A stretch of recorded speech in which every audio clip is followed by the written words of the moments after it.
ঘুরো ঘুরো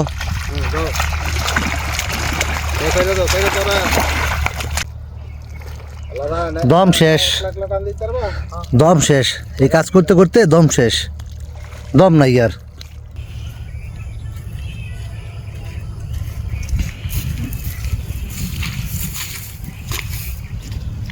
ভাই ধরো কি ভাই ধানের বীজ চলাইতেছেন? হ্যাঁ শুধু ভাই ধানের বীজ ফেলাইতেছি। এই দেখো এই গৃহস্থী করা এত সোজা না, অনেক কষ্ট। ধান এমনিতেই হয় না, অনেক কষ্টের পরে ধান হয়, বুঝছো? এত সোজা না গৃহস্থী করা অনেক কষ্ট।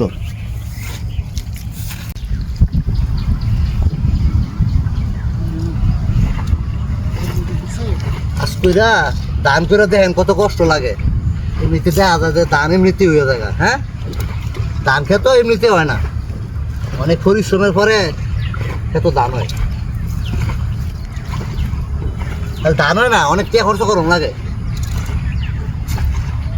আর ধানের বীজটা কিভাবে রোপণ করতে হয় এটা দেখেন, শিখেন।